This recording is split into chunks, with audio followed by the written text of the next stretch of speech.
Hello guys, আসসালামু আলাইকুম। আশা করি সকলে অনেক ভালো আছেন। আজকে আমি আপনাদেরকে দেখাবো কিভাবে ব্যাংকের লাইনে না দাঁড়িয়ে পাসপোর্টের ফি জমা করবেন অনলাইনে চালানের মাধ্যমে। ভিডিওটি খুবই গুরুত্বপূর্ণ হতে চলেছে, তাই না টেনে সম্পূর্ণ দেখুন। চলুন শুরু করা যাক। প্রথমে আপনি আপনার ডিভাইস থেকে যে কোনো একটি ব্রাউজার ওপেন করে নেবেন। ওপেন করে লিখবেন echalan.gov.bd, ACHALLAN। এতটুকু লিখে সার্চ করবেন। সার্চ করলে আপনার কাছে এরকমের একটি ইন্টারফেস চলে আসবে। এখান থেকে প্রথম যে অপশনটি আছে চালান, এখানে একটি ক্লিক করে দিবেন। এখানে ক্লিক করার পর একটু স্ক্রল করে নিচের দিকে যাবেন। নিচের দিকে আসার পর এখানে দেখতে পাবেন পাসপোর্ট ফি। এই পাসপোর্ট ফিতে একটি ক্লিক করবেন। পাসপোর্ট ফিতে ক্লিক করার পর এখানে দেখতে পাবেন আবেদনের প্রকৃতি। এখান থেকে আপনি কত পাতার পাসপোর্টের পেমেন্ট করতে চাচ্ছেন সেটা সিলেক্ট করে দিবেন। যেমন আমি এখান থেকে 48 পাতার পাসপোর্ট ইস্যু করতে চাচ্ছি, তার জন্য 48 পাতা সিলেক্ট করে দিচ্ছি। তারপর এখানে হচ্ছে বিবরণের প্রকৃতি। বিবরণের প্রকৃতিতে একটা ক্লিক করে দিলে দেখতে পাবেন কত বছর মেয়াদি পাসপোর্ট নিতে চাচ্ছেন, কত কর্মদিবসের মধ্যে চাচ্ছেন সেটা সিলেক্ট করে দিবেন। যেহেতু আমি 10 বছর মেয়াদি সাধারণ পাসপোর্ট 21 কর্মদিবসের ভিতরে চাচ্ছি, তাই এটা সিলেক্ট করে দিচ্ছি। এটা সিলেক্ট করে দেওয়ার পর আপনার সর্বমোট টাকার পরিমাণ কত আসবে সেটা এখানে দেখাচ্ছে। এখান থেকে এই যে পরবর্তী ধাপ, এই অপশনটিতে একটা ক্লিক করে দিবেন। পরবর্তী ধাপে ক্লিক করার পর এখানে আপনার টাকার পরিমাণটা দেখাচ্ছে। এখন যেটা করতে হবে সেটা হচ্ছে খুবই গুরুত্বপূর্ণ একটি বিষয়। সেটা হচ্ছে আপনার জাতীয় পরিচয়পত্রের মাধ্যমে আপনাকে পেমেন্টটা করতে হবে। যেহেতু এখান থেকে আপনি চাইলেও এটা ভেরিফাই করতে পারবেন না, কারণ এটা অনির্দিষ্টকালের জন্য বন্ধ আছে। যেহেতু জাতীয় পরিচয়পত্র ভেরিফিকেশন বন্ধ আছে, সেক্ষেত্রে আপনাদের এখান থেকে অন্যান্য অপশনটি সিলেক্ট করতে হবে। তার আগে আরেকটি কথা জানিয়ে দিচ্ছি আপনাদেরকে, সেটা হচ্ছে আপনারা চাইলে জন্ম নিবন্ধনের মাধ্যমেও করতে পারবেন। যারা জন্ম নিবন্ধন দিয়ে আবেদন করছেন সেক্ষেত্রে জন্ম নিবন্ধন নম্বর এই অপশনে ক্লিক করবেন। ক্লিক করে এখানে জন্ম নিবন্ধনের নাম্বারটি সম্পূর্ণ লিখবেন। তারপর এখান থেকে আপনি যে আপনার যে জন্ম তারিখটা আছে সেটা সঠিকভাবে লিখে দিবেন। আমি আপনাদেরকে দেখিয়ে দিচ্ছি কিভাবে লিখবেন। এভাবে জন্ম নিবন্ধন নাম্বারটি সম্পূর্ণ তুলবেন। আমার যেহেতু তোলা ছিল আগেই, সেক্ষেত্রে ক্লিক করার সাথে সাথে চলে এসেছে। তারপর জন্ম তারিখটা লিখবেন। যেমন এখানে জন্ম তারিখটা হচ্ছে 5/11/1994।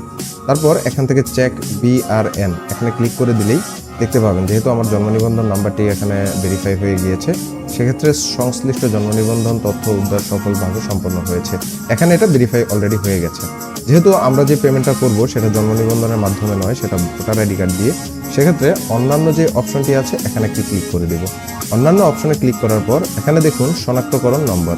এটাই হচ্ছে সবচেয়ে গুরুত্বপূর্ণ বিষয়। এখানে আপনার যে জাতীয় পরিচয়পত্রের নাম্বারটি আছে সেটা অবশ্যই সঠিকভাবে লিখতে হবে। যদি ভুলভাবে লিখেন তাহলে কিন্তু আপনার পেমেন্ট স্লিপ দিয়ে আপনার পাসপোর্টটা করতে পারবেন না। সেক্ষেত্রে খুবই সতর্কতার সাথে আপনি আপনার NID নাম্বারটি তুলবেন। আমি আমার জাতীয় পরিচয়পত্র নাম্বারটি তুলে দিলাম। তারপর দেখুন নামের অপশনে আপনার NID কার্ডে যেইভাবে নামের বানানটা আছে ঠিক সেইভাবেই লিখতে হবে। আমি লিখে দিচ্ছি। তারপর ঠিকানা, এখানে আপনার ঠিকানাটি আপনি সম্পূর্ণভাবে লিখবেন। যেহেতু আমার ঠিকানাটা আগে নোটপ্যাডে লেখা ছিল, সেখান থেকে আমি কপি করে শুধু পেস্ট করে দিলাম।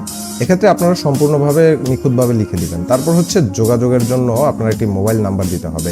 সেটা হচ্ছে আপনার ব্যবহৃত মোবাইল ফোন নাম্বারটি সঠিকভাবে তুলবেন। আমি আমার ব্যবহৃত ফোন নাম্বারটি সঠিকভাবে এখানে তুললাম। তোলার পর এখন হচ্ছে পরবর্তী ধাপ।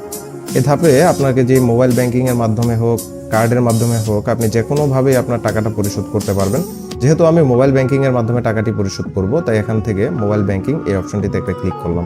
ক্লিক করার পর এখানে আপনাকে দেখাবে 4টি অপশন আছে, বিকাশ, নগদ, রকেট, ট্যাপ। এখান থেকে আপনি যেই মাধ্যমে আপনার টাকাটি পরিশোধ করবেন সেই মাধ্যমটি সিলেক্ট করবেন। যেহেতু আমি বিকাশের মাধ্যমে পেমেন্ট করব, সেক্ষেত্রে আমি বিকাশ সিলেক্ট করে দিলাম। তারপর সংরক্ষণ এই অপশনটিতে একটি ক্লিক করে দিবেন। ক্লিক করার পর তথ্য নিশ্চিতকরণ একটি অপশন আসবে। আপনি কি তথ্য সংরক্ষিত করতে চান কিনা? আমি করতে চাই, তাই হ্যাঁ সিলেক্ট করে দিলাম। তারপর আপনাকে নিয়ে আসবে পেমেন্টের পেজে। এখান থেকে কত টাকা আপনার কাটবে সর্বমোট চার্জ মিলিয়ে সেটা এখানে দেখিয়ে দেওয়া হবে। যেহেতু আমার 10 বছর মেয়াদি পাসপোর্ট 48 পাতা, সেক্ষেত্রে মূল পেমেন্টটা হচ্ছে 5,750 টাকা। তারপর এখানে বিকাশের কনভিনিয়েন্স ফি বাবদ আরও 30 টাকা যোগ হবে, সব মিলিয়ে 5,780 টাকা। এখন পরিশোধ করার জন্য প্রসিড অপশনে ক্লিক করতে হবে।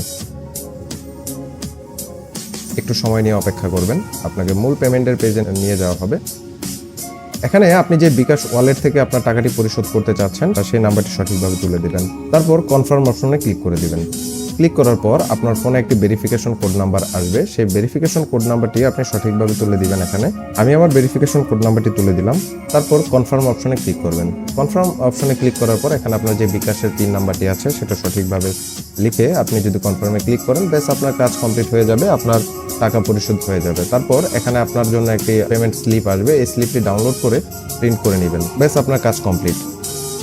এমনই আরো গুরুত্বপূর্ণ ভিডিও পেতে আমাদের চ্যানেলটি সাবস্ক্রাইব করুন, বেশি বেশি লাইক করুন, কমেন্ট করুন, আর ভিডিওটি ভালো লেগে থাকলে আপনার বন্ধুদের সাথে অবশ্যই শেয়ার করতে ভুলবেন না। ধন্যবাদ সকলকে, ভালো থাকবেন। আসসালামু আলাইকুম।